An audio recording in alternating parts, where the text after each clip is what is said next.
I'm delighted to be joined by Marty Smuin, the CEO of Arturo. Arturo analyzes property insights to support insurers and protect their customers. Marty has over 25 years of experience in executive management, focusing on tech companies, working within aerospace, telecoms, and health. This is a great use case on seeing a problem and going after it. Let's get to the interview. Hey, Marty, thanks for joining me on Brick by Brick. I'm really excited to have you today. We just all got back from ITC. I'm still talking to a lot of technologists around interesting things happening in the industry. Before we get started, why don't you give me a little bit about your background and how you ended up as a CEO of Arturo? Yeah, so I've been in tech for a long time, from the early days of e-commerce through the early days of wireless telecommunications, on up through some of the more modern stuff we're all talking about, like the whole world of automation for cars, drones, or whatever. So I've quite a broad experience, but I came into the position I'm in now just recently, 3 months ago, after serving for the board on 2 years, because we had a bit of a change in the company, and it was just an incredible opportunity. So I jumped at it. What kind of industries do you guys focus on, and what are you doing within those industries? So we focus on insurance, and we provide a significant amount of clarity around property, past, present, and future of property. And we do that by using our platform to evaluate images. Most of these images are either from satellite, or if they're from airplane, balloon, or drone. But we have, our platform has the ability to go in and pull attributes and characteristics, a lot of attributes and a lot of characteristics from the actual image that helps along the entire life cycle of insurance, from risk assessment, underwriting, fraud detection, all the way through to the claims side. That's really interesting. So what are some of those indicators or attributes in the market today that are concerning or interesting, that kind of sheds a light into the importance of technology like this being deployed in the insurance industry? Assessing the risk up front is becoming more and more important. It's just not because of climate change, or it has a lot to do with being able to determine up front what is the condition of a residential home, for example, or a commercial building. If you're underwriting a policy, or if you're a mortgage lender and you're writing a loan against that property, you have to look at two aspects, worst case scenarios. What happens if there's complete destruction, or what happens if you have to take that asset back? What can you do with it? So assigning a risk to that upfront is key. So what we do is we come in and we pull 170 attributes, 90 characteristics from any residential house, for example. Roof slope, condition of the roof, what's it made out of? Is there a trampoline, a swimming pool, air conditioning? What kind of vegetation do they have around the house? Is there overhang of trees which might present a problem? What's the fire risk? What's the fire damage? Is it in an area that might be subject to flooding? I mean, all of these things, we do use a lot of machine learning for this, but all of these things go into the assessment of risk for that property, and a whole lot more. But using technology in this case, we can assign a risk score. We can look at the condition of the property, and we can pull additional information to look at possible fire danger or the like. So it's a lot goes into that, but it's all to help reduce the risk at the beginning of the relationship as opposed to the end. I'll use the word awe-inspiring, talking about these kind of technologies is, even with 100 people deployed to the field, you would never be able to get these kind of level of insights into understanding what this looks like and have the clarity of non-judgmental aerial photography or wherever else your machine learning in the organization is getting these things. But what's really interesting is the doors this opens up for better premiums with insurance. It opens up better lending opportunities. It's just a massive amount of opportunity this opens up. Some risk managers in the construction industry and others would ask about, how is this going to shape and change what it means to, say, do a construction project or be in the property management space? Like, how can they leverage all this information to better understand and manage that risk? Well, so we do have some customers that are contractors, some customers that are land developers, and they will come to us and they'll want whatever information we could possibly provide from a surrounding area, right? Because so much of the surrounding area, the condition of the homes, the condition of the terrain, how well maintained, kept things are. I mean, it matters. It matters to these individuals because they're about to invest a lot of money in putting a subdivision or building a building in that area. Everything we do is geared towards automation. A minute ago, you mentioned they send hundreds. Let's take, for example, a hurricane comes through, a massive flood hits a coastal region. The number one thing that any insurance company wants to do in that case is they're selling peace of mind, right? I mean, they're selling peace of mind. They want to make sure that they're taking care of their policyholder first and foremost. Well, we take blue sky data, the everyday imagery, and we assess that. And then after an event, like a major event, whether it's a fire that destroys 20 houses, 50 houses, or it's a hurricane that damages 2,000 houses, we then take the gray sky data that's collected after the fact as soon as possible, and we overlay that so we can assess damage, so we can give an idea of the scope of damage. So policyholders can immediately start to receive benefit from their insurance company by way of, hey, we see that your house is completely destroyed, and we're writing the whole thing off, and we're going to settle your policy right now. So let's get started in rebuilding. Or It makes the process much faster, smoother. and you don't have to send out 100 people to the field. That's the beauty of this, right?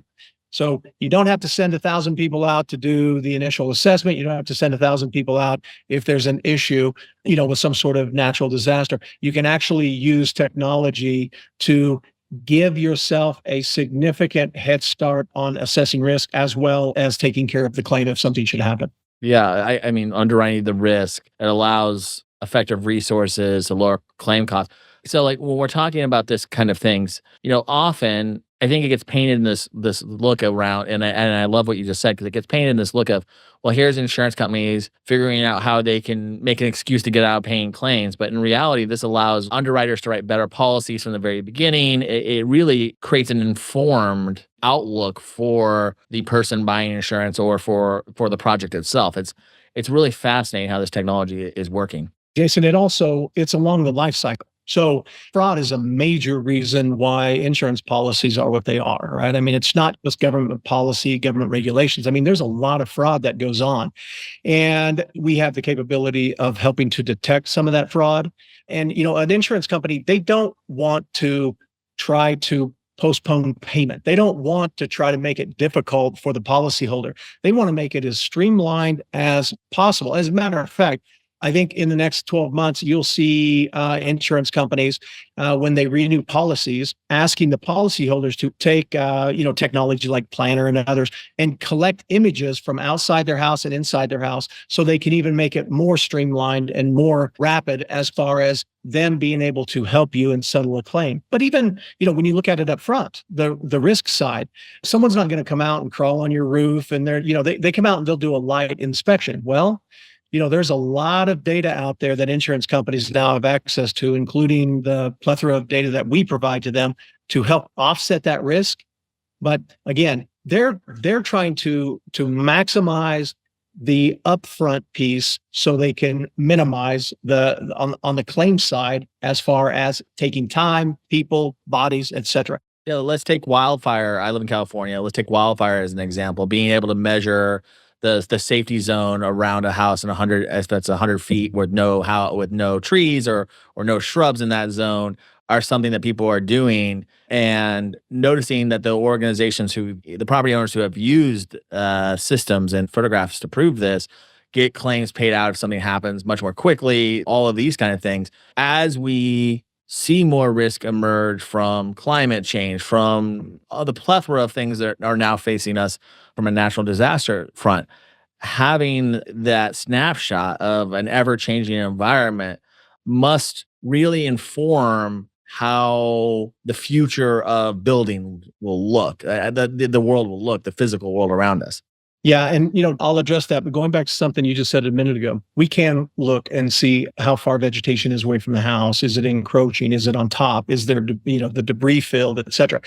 That, what you mentioned, is actually very important, because an insurance company can come to you and say, hey, Jason, if you were to remove these 2 trees or cut back the vegetation from your house, it would reduce your premiums by 10%, right? That creates this working relationship between policyholder and policy provider, so they can work in tandem to reduce the risk of something happening to your home. So that was actually a very good example that you used. But, as far as the use of the policy holders' data they collect and then very confidentially upload, and you have that is going to be key moving forward because it will quicken the policy. It will also reduce fraud, and it will help the insurance company put you in touch with the right contractors, et cetera, to be able to replace whatever you need. Most houses aren't destroyed. Maybe the kitchen catches on fire.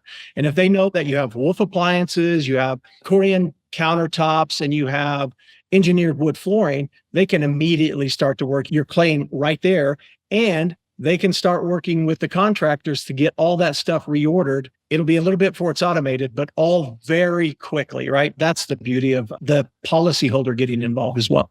Marty, what's the future for your organization look like? Where are you guys headed? Like, where does this ultimately go? How many industries are you guys tackling that this really makes a lot of sense for? So there's a direct, from an adjacent vertical perspective. I mean, banking and mortgage loans is huge.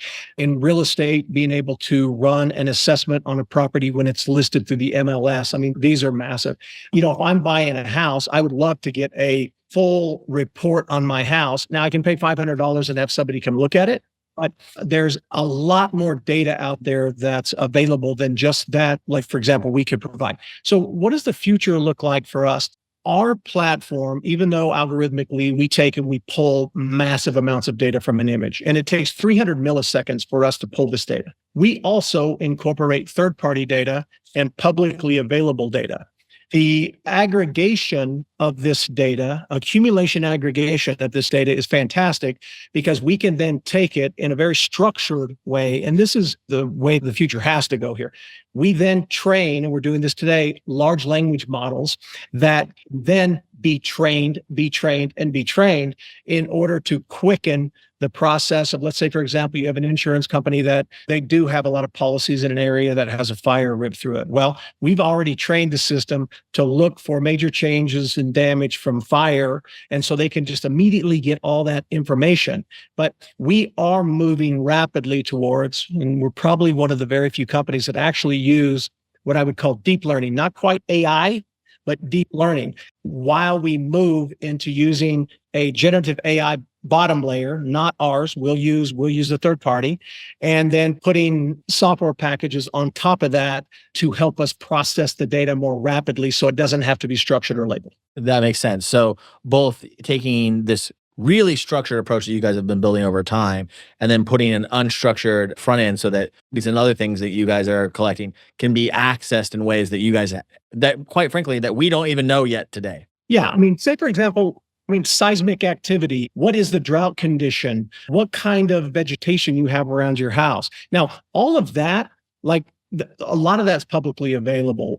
We have to do image recognition and we have to pull that. But regardless, we will have to put in data that's structured ultimately, but being able to pull it in and let the system structure it, that's the goal here, right? That's the goal, because we don't want the system hallucinating at any point in time along the way. One of the things that we talk about on the podcast sometimes when we're talking about sort of really cutting edge technologies and use cases, which are not cutting edge, they're mandatory, right? In this changing world that we're in, they're mandatory use cases. But a lot of insurance companies pulled out of specific areas because of X, Y, or Z.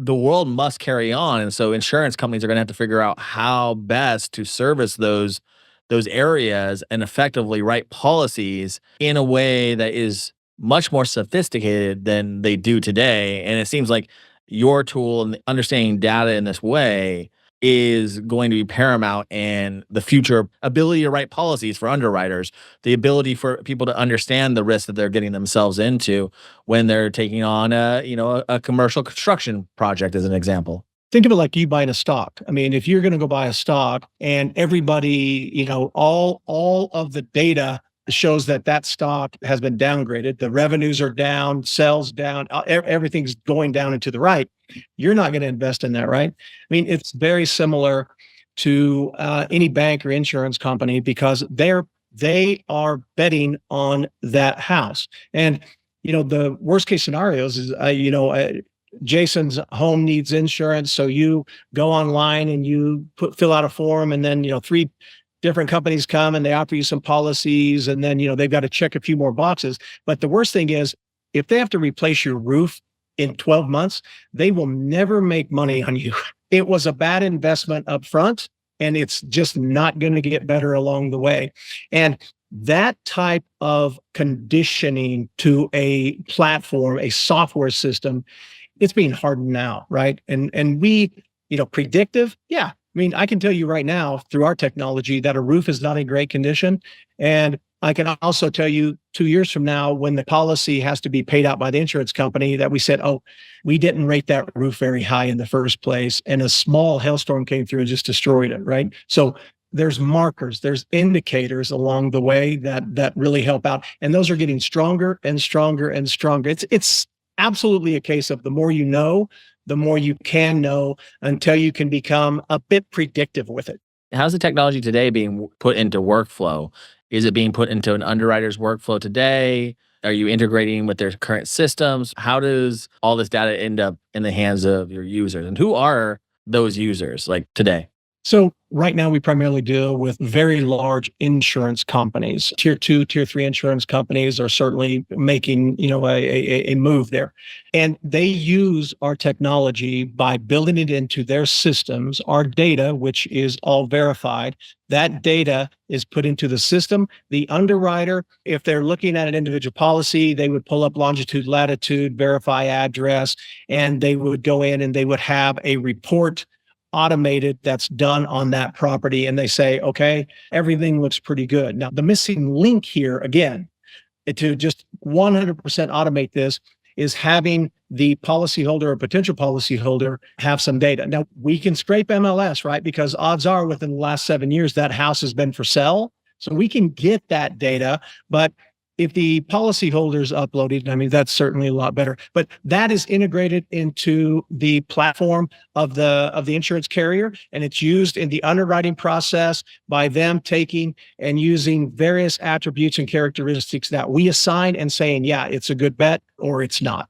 One thing that a lot of times when I talk about technology, this kind of technology, these kind of data that really allow insurance organizations to get a better picture of what they're actually insuring, it always leads to this conversation of, is the future the big insurance companies, or are we going to get into a position of niche insurance? Because also with all this technology opens up businesses who are willing to take more risks on a shorter term kind of thing than other organizations are. Are you seeing that this data is also being used to find emerging markets for people, as an example? Yeah, so I do think insurance is evolving, maybe a little bit like the healthcare field, right? There's so much information out there that would enable, you've got companies like Hippo and others that are kind of these new entrants into the market. There is a lot of revolutionizing going on in the market. But when you look at the large insurance carriers, the USAAs, the State Farms, the American Families, the Gallaghers, I mean, these are huge insurance companies, and they underwrite these properties, then they're backed, and then they're backed, and then they're backed. I mean, the whole ecosystem of insurance is, at the end of the day, somebody has to pay if something happens. But, will it be more communalized where a county comes in and collects a tax that then insures? I think a lot of that's being looked at. When you look at Florida, where a lot of insurance companies are pulling out of because it's just too risky. It's just too risky. Well, who's going to back that? I mean, does FEMA come in? I mean, who comes in and backs that? Well, taxpayers come in and ultimately have to do something. So I think we're ripe for some nuance to come in, but I think we're more ripe for automation to come in to reduce the cost of providing the service, providing the product, so your margins can go up. Right. We never talk about the waste of efficiency in the insurance industry itself being partially why premiums have to be where they are at. It's huge. Legacy systems is one of the primary things that insurance carriers are trying to get out of their way, but it's very difficult, right? I mean, had a conversation at ITC actually with a senior executive from a large insurance company in North America. And he was telling me that 35 years ago, when he joined the carrier, they're still using a platform that was there 35 years ago. And whereas, you go into some other countries, like, for example, Australia, there's some very progressive insurance companies in Australia that actually, they're putting the customer first. The digital communication between the customer and the provider. In the event that something happens, they know immediately because they're constantly monitoring each of their policies. And they're there to put a warm blanket and to give a bit of a hug. But they're turning to the customer relationship as a major moat and point of differentiation, along with the very exciting automation that's going on. And we're going to see that. We're going to see that sea change here in North America. And it's happening now. Look at the spend of software in insurance companies. It's increasing. And through 2031, it's expected to triple. So that's promising. Yeah. And something like, 90% of the big insurance companies have innovation firms trying to work on how to get closer to their customer. Not that I don't think there'll be a place for brokers or for all these other people in the future, but the getting closer to your customer and understanding that relationship is very critical to the future of insurance and the future of insurability. I definitely agree with that. We have a lot of, I started this podcast primarily as a tech person who got into insurance. And before that, I was a head of product and I ran my own software companies. And we often sold technologies to technologists, right? Sold technology to salespeople. We sold technology to marketers.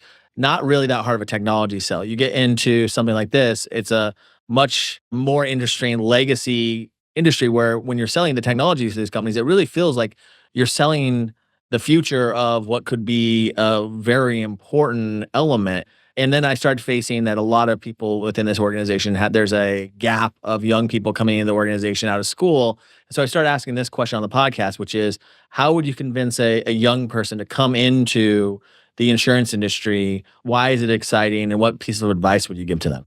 Well, I worked in Japan for a Japanese company for quite a while. And one of the things I learned is that older, established, more traditional businesses, that's not a bad thing, right? It's not a bad thing. What is a bad thing is when companies cease to look at innovation as the major need and movement forward, as opposed to holding on to what's already there. I mean, you look at Japan. I mean, there's companies that are 400 or 500 years old, and you look at how they evolve. I mean, Sony, right? I mean, Toshiba, Mitsubishi. I mean, these are companies that make cars, blenders. They're everywhere, but they've embraced innovation. So, how would I convince a young person to join one of these companies? Right now would be an unbelievable time for especially somebody who is involved in technology, to join one of these companies. You take American Family, for example. They have, and a lot of them do, but specifically these guys, they have an innovation team that's headed by a true technologist, and to go in and work on where the company is going. And you're not going to build it. You can acquire it. You can bring it in. You can rent it. However they're going to do it, but put the building blocks together.